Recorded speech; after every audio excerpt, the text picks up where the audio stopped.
मेरे प्रिय बच्चे, अब तुम्हें सच्चे दिल से पुकार रहा है। वह नियंत्रण तुम्हारा नाम लिए जा रहा है। मेरे प्रिय, वह तुम्हारा आत्म संगी ही है, जो सदैव यह चाहता है कि तुम्हारा उसके जीवन में पूर्ण रूप से आगमन हो जाए। उसे ऐसा लगता है कि तुम ही उसके जीवन में वह आधार हो जिसके जरिए वह अपनी सफलता को प्राप्त कर सकता है, अपनी खुशियों को गले लगा सकता है। और आज यदि तुम्हें यह संदेश प्राप्त हुआ है तो इसका सीधा परिणाम है कि वह तुम्हें अपने दिल की बात बताने वाला है, और उसके साथ ही यह प्रमाणित करता है भी है कि अब एक लंबा इंतजार समाप्त होने वाला है, जो दोनों ओर से बहुत काफ़ी समय से जारी था। और अब समय आ गया है कि तुम्हारी प्रसन्नता और उसका वजूद तुम्हें हासिल हो जाए। तुम्हारी खुश होने का समय अब बहुत निकट है। भक्त ने अपनी चादर पलट ली है, अपनी करवट लेना प्रारंभ कर दिया है, और उपहार स्वरूप मैं तुम्हें तुम्हारा प्रेम प्रदान किया जा रहा है। और इसी कारण से तुम्हारा इस संदेश को पूर्णतः अंत तक सुनना बहुत आवश्यक है। चाहे परिस्थिति कोई भी हो, इसे बीच में छोड़ने की भूल बिल्कुल भी नहीं करनी है।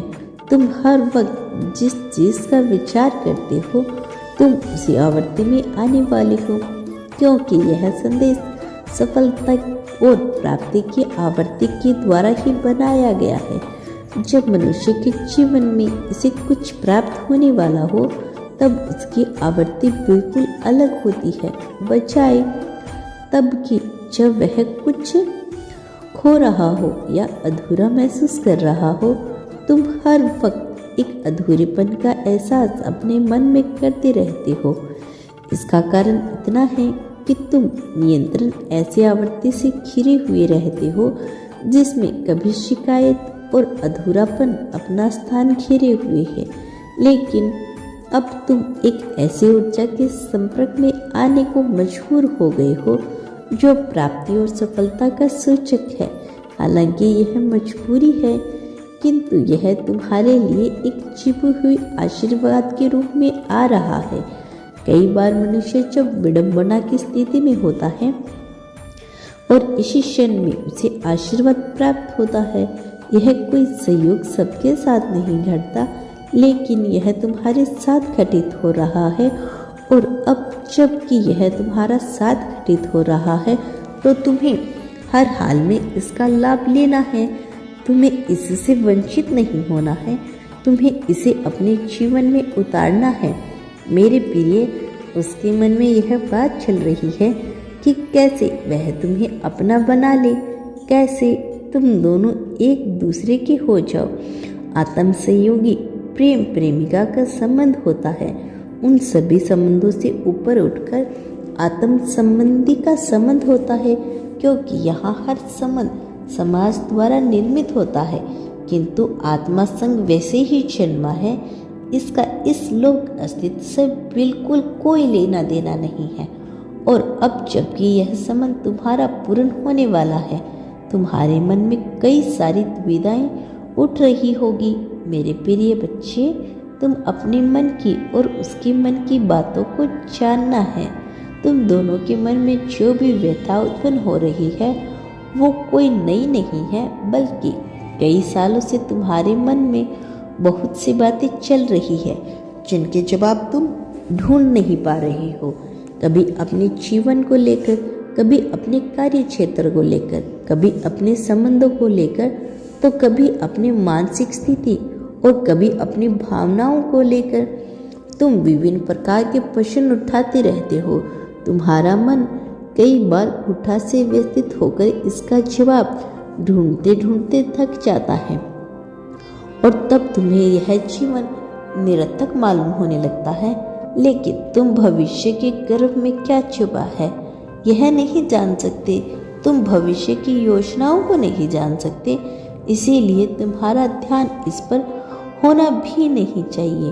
तुम्हारा तो पूरा ध्यान केवल उन क्रियाओं पे होना चाहिए जो तुम्हारे नियंत्रण में है, जिनसे तुम्हारे वर्तमान का निर्माण होता है। अतीत मनुष्य को सदैव जकड़े हुए रहता है और मनुष्य सदा ही अपने भूत का पश्चाताप करके जीवन जीता है। वह नियंत्रण अपनी गलतियों को ही स्मरण करता है, अपनी उपलब्धियों का स्मरण वह कभी नहीं करता, क्योंकि वह अपनी उपलब्धियों को छोटा समझता है। जबकि विडंबना यही है कि दूसरों के समक्ष मनुष्य सदैव अपनी उपलब्धियों का बखान करता है, किंतु अपने मन में वह केवल अपनी गलतियां का ही पश्चाताप करता फिरता है।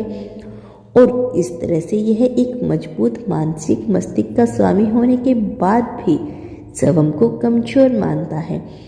और उसकी यही कमजोरी जब उसकी समझ किसी परिस्थिति में उत्पन्न होती है, तब वह टूटकर बिखरने लगता है।